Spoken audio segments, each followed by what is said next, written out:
Jadi dalam keadaan situasi yang sangat bagus itu ya. Jadi sore itu petang, sore itu turun, suasananya sangat nyaman ya. Dan kita pakcik masih terbayang-bayang keadaan dalam kenyamanan itu, kelihatannya sangat bahagia sekali pasangan-pasangan merpati dua sejoli ya. Kalau bahasa Malaysia itu bilang merpati dua sejoli ya. Mungkin bahasa ini tidak dikenal di Indonesia ya. Tapi maksud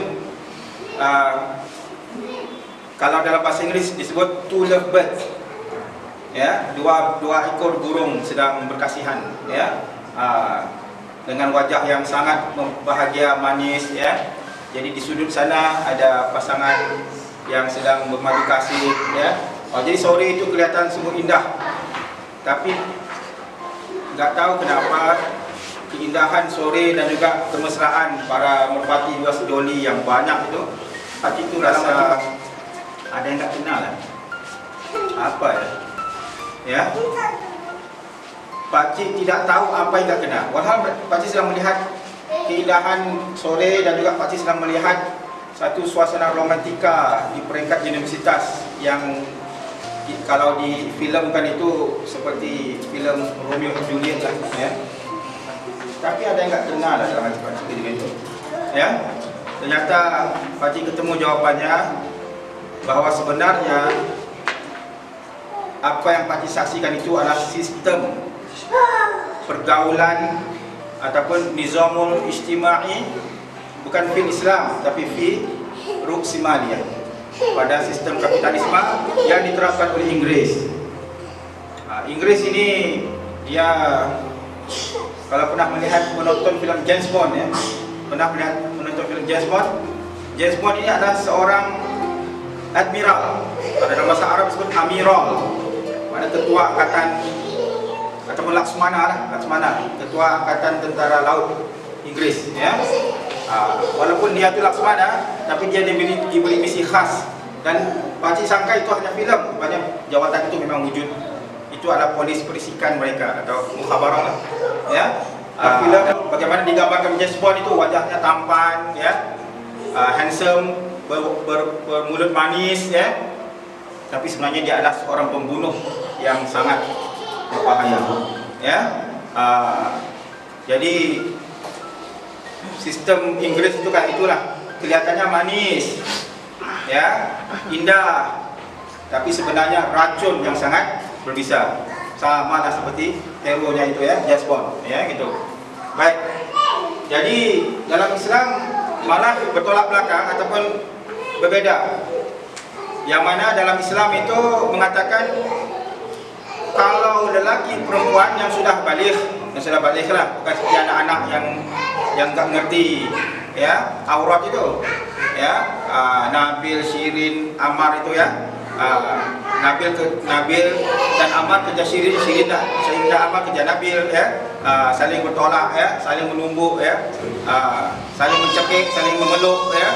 Itu mereka nggak paham aurat ya.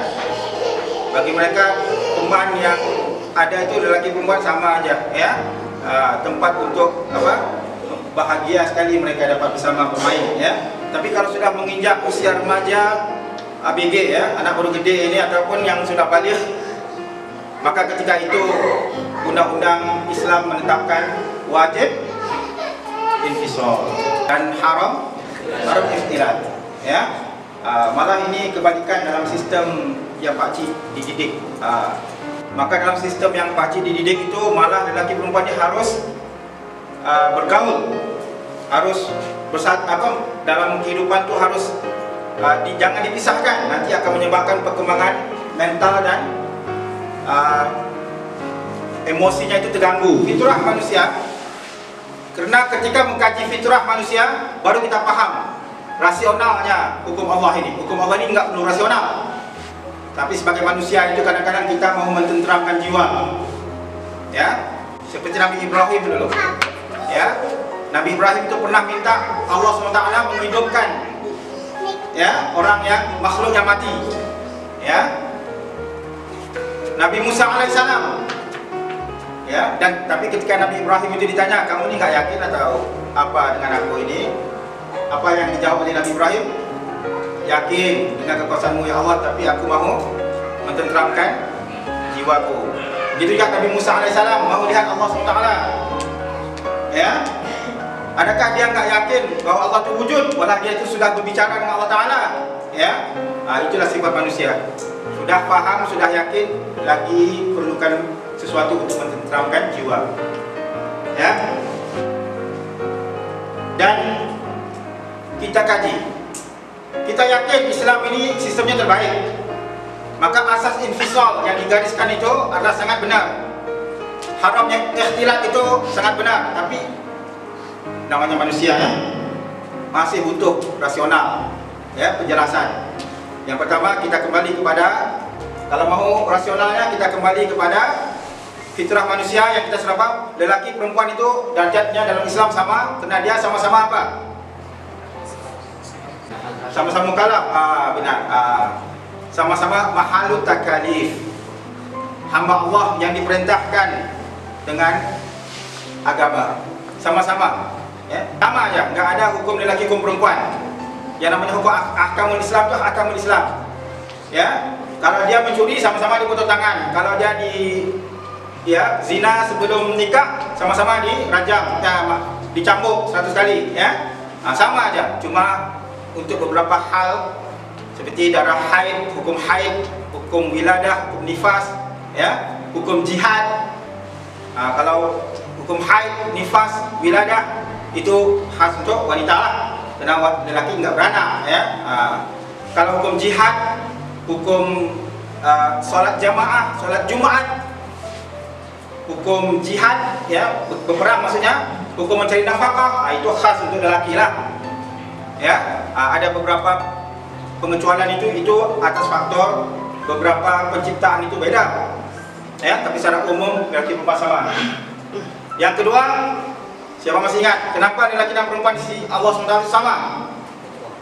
Karena fitrahnya sama. Dan fitrah yang kita kaji itu adalah akal ya. Dan Pak Cik ingatkan kembali, fitrah yang sama juga adalah masalah qarais. Dalam nizam ijtimai yang kita kaji adalah khas gharizatun naum ya, yang mana kita sudah bicarakan gharizatun naum ini, dia tidak seperti lapar dan dahaga. Lapar dan dahaga itu sampai waktunya dia akan bangkit dan perlu dipuaskan, perlu dikasih isbah ya. Tetapi gharais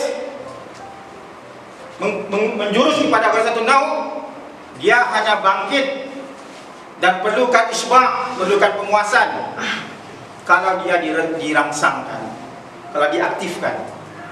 Apa yang bisa mengaktifkan gharizatun naum? Ataupun naluri seksual, ataupun naluri melestarikan keturunan. Banyak terjemahan yang Pakcik ya, jumpa. Dia itu akan aktif, akan terbangkit, terdorong dengan stimulus dari luar, sama ada waqi' ataupun tafkir, pemikiran. Maka daripada situ Pakcik jelaskan sudah, perempuan diciptakan sangat cantik. Bagaimana jelek pun dia cantik. Ya, apa jadi ketika lelaki melihat wanita itu, khususnya pada bahagian tubuhnya?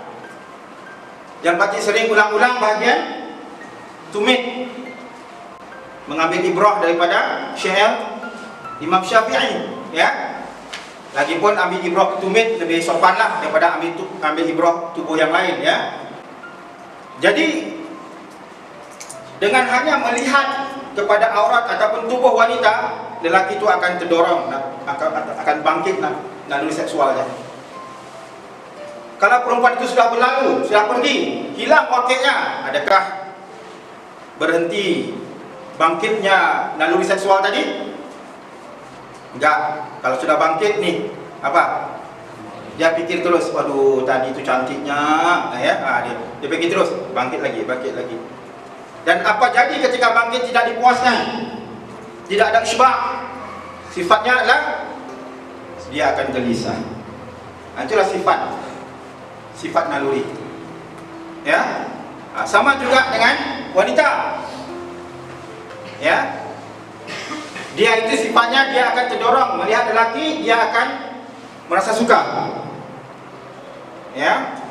Makanya ketika Islam datang, ya, menutup aurat lelaki sekadar pusar ke lutut, kita faham. Kena kejadian lelaki enggak secantik kejadian perempuan. Ya. Tapi kalau perempuan saking cantiknya penciptaan dia tuh, ya. Kalau dalam Al-Qur'an disebut di mana tuh? Laqad khalaqnal insana, ya. Apa ya?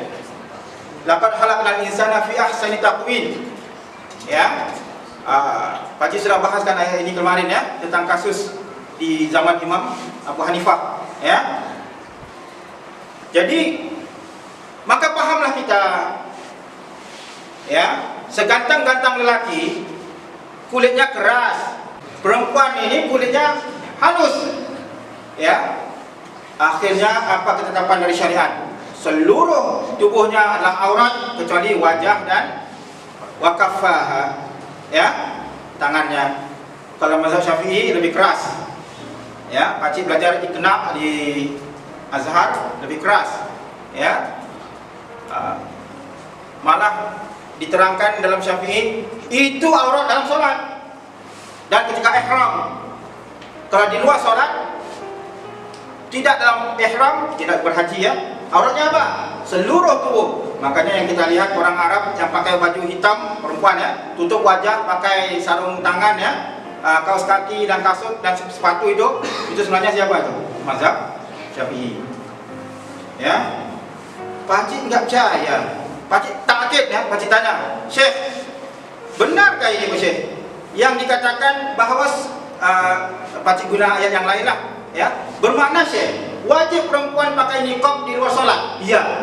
Kejut, ya. Tapi akhirnya Pak Cik lihat sebenarnya mazhab Syafi'i itu dia mewajibkan niqab, ya, di luar solat. Itu sebenarnya ada ihtiyat. Ihtiyat itu seperti hukum itu diberatkan untuk menolak mafsadat, untuk menolak benda buruk, ya. Tapi sebenarnya yang wajib itu adalah wajah dan telapak tangan ini bisa dibuka lah, ya. Itu mazhab Syafi'i, ya. Mazhab Syafi'i.